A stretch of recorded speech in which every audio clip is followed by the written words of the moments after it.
नमस्कार, मैं कनिष्का अग्रवाल और आप देख रहे हैं विजडम न्यूज। इससे पहले कि हम अपनी खबर की तरफ बढ़े, आपसे एक निवेदन है, कृपया हमारे चैनल को लाइक और शेयर करने का कष्ट करें और यदि सब्सक्राइब ना किया हो तो कृपया वो भी कर दें। पश्चिम बंगाल के हालात से कोई भी ऐसा नहीं है जो वंचित हो, लेकिन आपको बता दें कि पश्चिम बंगाल की एक बहुत बड़ी खासियत है।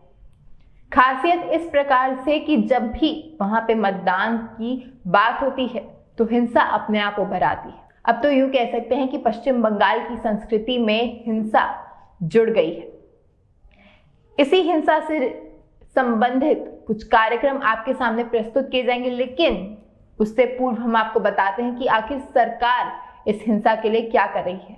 इससे पहले कि आपको बता दें, हिंसा के हालात कुछ इस कदर बढ़ चुके हैं कि 27 दिन में 15 से भी अधिक मौतें हो चुकी हैं। यहीं अगर पुराने आंकड़े उठाए जाएं, 2008 में 45 से भी ज्यादा मौतें हुई थी हिंसा के दौरान, केवल मतदान के बदले।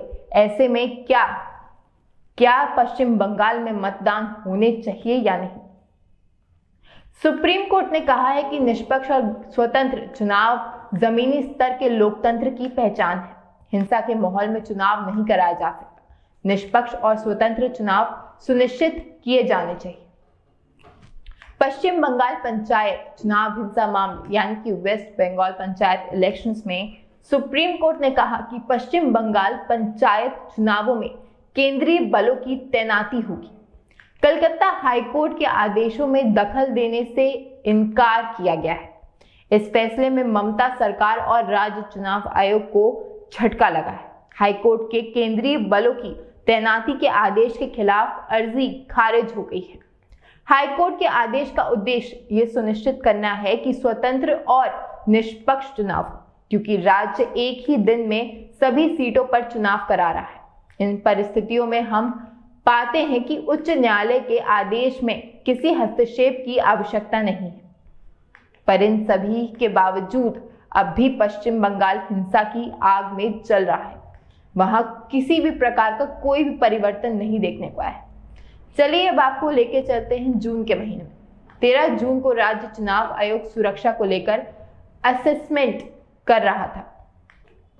15 जून को हाईकोर्ट ने 48 घंटे में अर्धसैनिक बलों को तैनात करने का आदेश दे दिया। जस्टिस नागरत्ना ने पूछा कि अभी वहां की क्या ग्राउंड सिचुएशन है। बंगाल सरकार ने कहा कि 8 जुलाई को चुनाव होना है। आज नाम वापस लेने की आखिरी तारीख है। कुल 190 तक संवेदनशील बूथ हैं। इसमें पहले सुप्रीम कोर्ट ने पश्चिम बंगाल सरकार पर सवाल उठाए और कहा कि चुनाव कराना हिंसा करने का लाइसेंस नहीं है।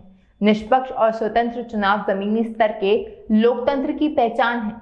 हिंसा के माहौल में चुनाव नहीं कराया जा सकता। निष्पक्ष और स्वतंत्र चुनाव सुनिश्चित किए जाने चाहिए। इससे पहले भी पश्चिम बंगाल पंचायत चुनाव हिंसा मामले में ममता सरकार और राज्य चुनाव आयोग की याचिका पर सुप्रीम कोर्ट ने सुनवाई शुरू की थी। जस्टिस बीवी नागरत्ना और जस्टिस मनोज मिश्रा की बेंच इस मामले में सुनवाई कर रही है।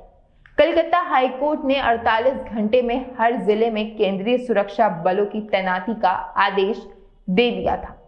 इसके खिलाफ सुप्रीम कोर्ट में याचिका दायर की गई है। जस्टिस नागरत्ना ने राज्य चुनाव आयोग से कहा कि ये राज्य की जिम्मेदारी है कि वे स्वतंत्र और निष्पक्ष चुनाव कराएं, लेकिन आप परेशान कैसे हैं? आपने खुद राज्य से अनुरोध किया है। आपकी याचिका सुनवाई योग्य कैसे है? बल कहां से आएंगे? ये आपकी चिंता का विषय नहीं है। पश्चिम बंगाल में पंचायत चुनावों के लिए केंद्रीय बलों तैनाती के कलकत्ता हाईकोर्ट के आदेश के खिलाफ राज्य सरकार और राज्य चुनाव आयोग ने सुप्रीम कोर्ट का दरवाजा खटखटाया है।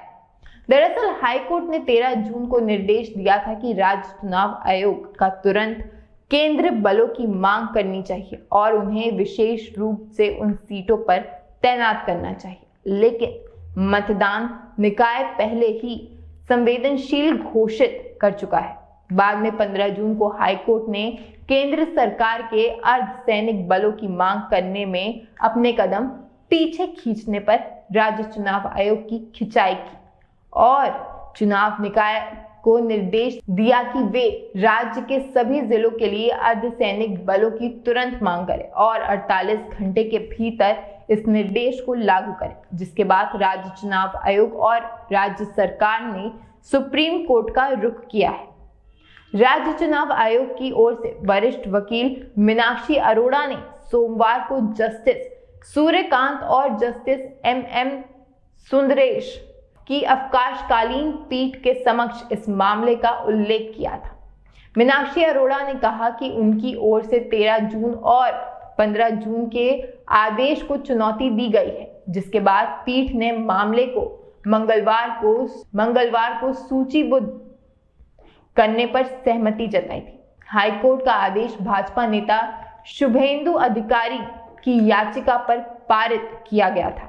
चुनाव आयोग की याचिका में कहा गया था कि हाईकोर्ट के पास चुनाव प्रक्रिया में हस्तक्षेप करने का अधिकार नहीं है। अब आपके हालात किस कदर तक बिगड़ चुके हैं, जिसका मुआयना किया राज्यपाल CV आनंद बोस ने।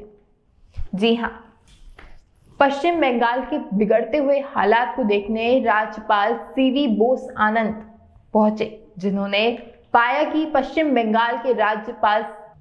पाया कि कूच बिहार जिले में स्थित का जायजा लिया, जहां रात को फिर से झड़पें हुई।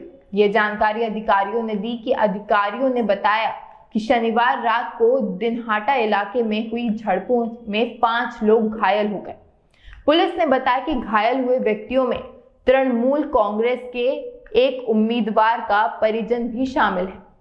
अधिकारियों ने बताया कि बोस ने कूच बिहार सर्किट हाउस से रात भर स्थिति पर नजर रखी, जहां वे ठहरे हुए हैं, और राज्य के निर्वाचन आयुक्त राजीव सिन्हा, पुलिस अधीक्षक और जिला मजिस्ट्रेट को निर्देश दिए। राजभवन के एक वरिष्ठ अधिकारी ने फोन पर न्यूज एजेंसी PTI से कहा, राज्यपाल ने रविवार सुबह अस्पताल का दौरा किया, जहां 5 घायल लोगों का उपचार हो रहा है, और राज्यपाल उस घटना स्थल का भी दौरा कर सकते हैं जहां झड़पें हुई। अब देखना यह है कि ये पश्चिम बंगाल का हो रहा मतदान आखिर क्या सामने लेके आता है, जीत या हिंसा की वारदातें। मैं कनिष्का अग्रवाल, विजडम न्यूज से। हमारे न्यूज चैनल की टैगलाइन है, ना इधर ना उधर, सच की डगर। हम अपनी टैगलाइन के आधार पर खबरों का विश्लेषण करते हैं और आप तक सटीक जानकारी पहुंचाने का पूरा प्रयास करते हैं। धन्यवाद।